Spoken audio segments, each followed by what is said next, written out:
Isang magandang araw po sa inyo lahat. Narito po tayo sa ating panibagong topic at kamusta po kayo? Kung may tanong po kayo, pwede po kayo magtanong.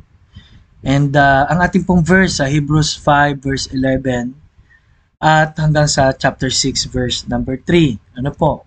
Hebrews chapter 5 verse 11. Ano pong sabi rito? Tungkol sa kanya ay marami pa kaming masasabi at mahirap ipaliwanag palibhas ay naging mapurol na kayo sa pakinig. Alam niyo po, tandaan niyo po ha, yung word dito na mapurol sa pakikinig, no? Sa ating pong lesson, ang problema ng isang tao, hindi pa minsan yung hindi niya maintindihan ng salita ng Diyos, yung plano ng Diyos sa buhay niya. Kaya lang paminsan yung word na mapurol sa pakikinig, yung matigas ng ulo, yung parang sinabi ng Bible na itching ears, yung pag sinabihan mo anak mo parang, ano ba yan, lagi na lang yun ang sinasabi. Ano po? So, sa verse number 12, sapagkat bagaman sa panahong ito'y dapat na kayo'y mga guro na. Alam nyo, yung sinasabihan dito ni Apostol Pablo ay tinitake po nating matatagal ng nakakilala. At sabi din, guro na. Isa sa pinamalagang aspeto po ng Christian life po ay yung pagiging guro ano po ng salita ng Diyos, yung tagapag-share na no ng salita ng Diyos. At dito po sa point po na to, parang nagsisisi si Apostle Pablo, no? Bakit po? Makita niyo po ito. Na kailangan muling may magturo sa inyo ng mga unang simulain ng aral ng Diyos. Kayo'y nangangailangan ng gatas at hindi pagkaing matigas. Ano niyo po? Pagka baby, 6 months yan, gatas pala talaga, no? Tapos tsaka yung mga paunti-unti yung masanay po ang kanyang digestive system. No, sinasabi rito ni Apostol Pablo na may mga baby pa rin sa aral o baby pa rin sa buhay Kristiyano na pag napagsabihan mo, mabilis ma-offend, mabilis mainis at hindi nag-i-improve. No, masakit po itong mga sinasabi ng Apostol Pablo, no, para po sa bawat isa. Sapagkat bawat tumatanggap ng gatas ay walang alam sa salita ng katwiran, palibhas ay isa siyang sanggol.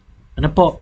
Ngunit ang pagkaing matigas ay para sa mga nasa hustong gulang na dahil sa pagsasagawa ay nasanay ang kanilang pandama na maakilala ang pagkakaiba ng mabuti at masama. First po na inaasahan ng Diyos ay makilala ang mabuti at masama. Meron ka ng spiritual discernment, no? O spiritual na knowledge kung ano ba yung mabuti at masama, lalo't nagbabasa ka ng Biblia, no? Kaya lang may mga taong parang nagugulat pa, no? Masama ba yun? Parang gano'n, no?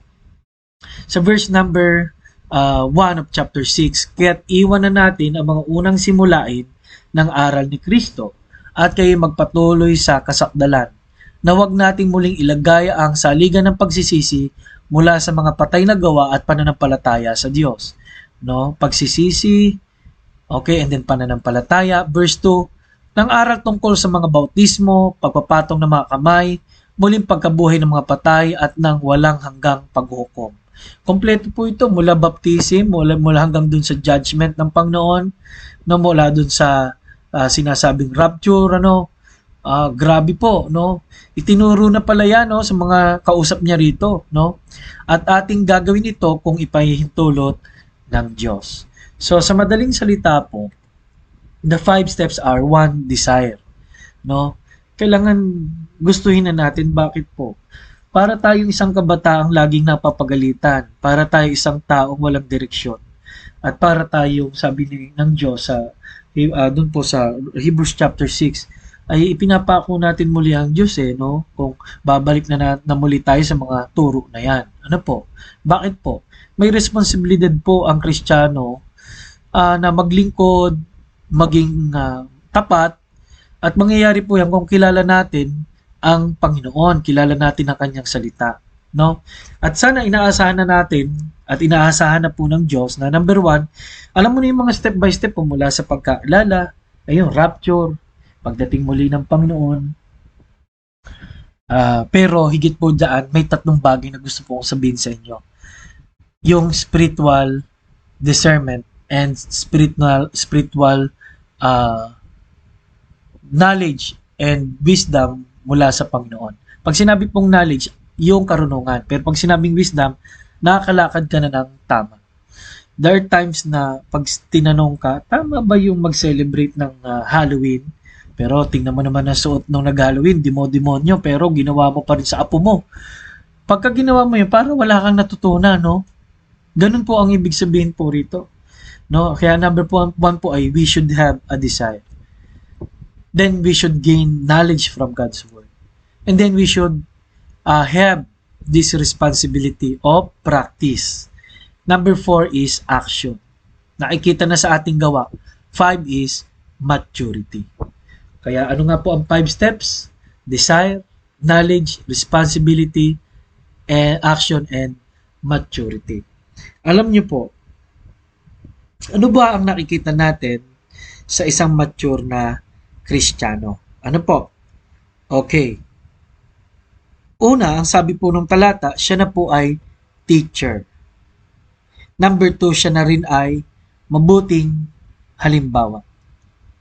Mabuting halimbawa, no? Number 3, alam niya at kabisado niya salita ng Diyos. Pag tiningnan niyo po 'yon.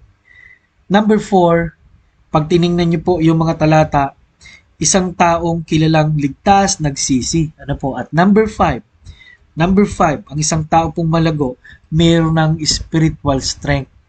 Na po, mayroon ng tatag yung bata ko pag pinatayo mo, pag ulong-gulong paminsan, nadadapa pa. Tayo po ngayon ay matibay na nakatayo laban sa mga sinasabi sa mundo, na wag nawa tayo isa doon sa alam mo na masama ito, yung paang ginagawa mo pero sinasabi mo Kristiyano ka na.